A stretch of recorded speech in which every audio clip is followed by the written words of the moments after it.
Questão 2. Uma chapa de zinco cujo coeficiente de dilatação linear é 25 vezes 10 a menos 6 sofre elevação de 10 graus Celsius na sua temperatura. Verifica-se que a área da chapa aumenta 2 centímetros. Nessas condições, a área inicial da chapa mede em centímetros quadrados. Aí tem as alternativas, né? A, B, C, D e E. Aí pergunta qual delas é a correta. Aí você vai e marca qual que é a correta. Vamos aqui. Gente, o que a questão deu de informação? Ela deu que o coeficiente de dilatação é 25 vezes 10 a menos 6.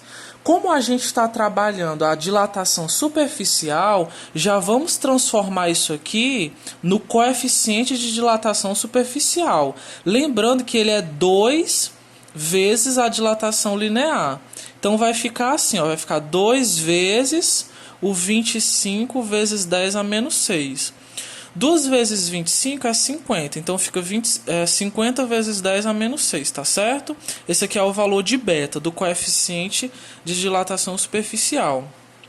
A questão diz que o aumento da temperatura foi de 10 graus Celsius e de que essa chapa ela aumentou 2 centímetros, ou seja, a dilatação superficial foi 2 centímetros. E a questão ela quer a área inicial, ou seja, o S0, tá certo? Esse é o nosso ponto de interrogação. Vamos lá, ó. A formulazinha da dilatação superficial é ΔS igual a S0 vezes o beta vezes o ΔT. Vamos substituir, ó. O ΔS é 2, o S0 é quem eu quero descobrir, eu não sei.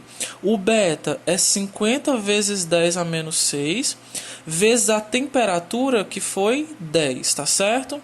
Então vai ficar assim, ó, 2 igual. Gente, aqui a gente pode multiplicar, ó, tipo 50 vezes 10 vai ficar 500, né, ó? Então vai ficar 500 vezes 10 a menos 6. Aí aqui, pessoal, é o seguinte, ó, essa expressão, ela tá aqui do lado de S0, né? Para que S0 fique sozinho, eu tenho que pegar essas expressões aqui e jogar para o outro lado. Como isso aqui são multiplicações, tem que ir para o outro lado como uma divisão. Então, esse 2, ele vai agora receber essa expressão dividindo, ó.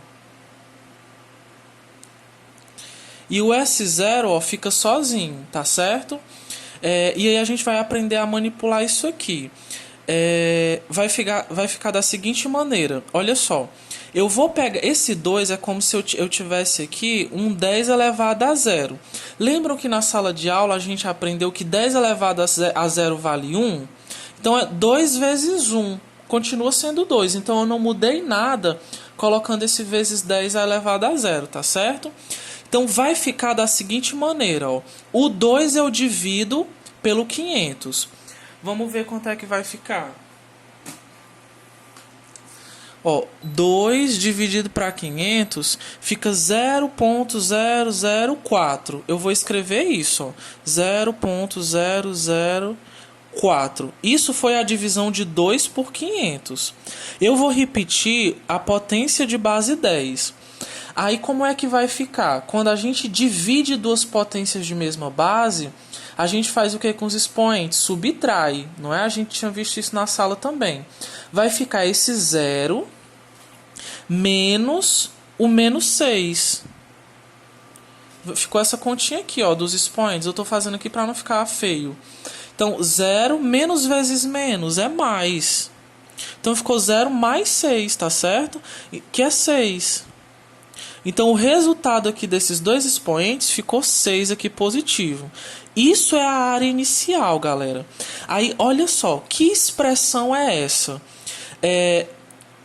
Quando a gente está colocando o número em notação científica, o número que acompanha a potência de base 10 não pode ser menor do que 1. Tem que ser de 1 a 10. Lembram disso? A gente estudou também na sala de aula. Então, o que eu posso fazer para que esse número ele se transforme em um número entre 1 e 10? Ora, eu vou ter que pegar essa vírgula e pular ela para cá, ó.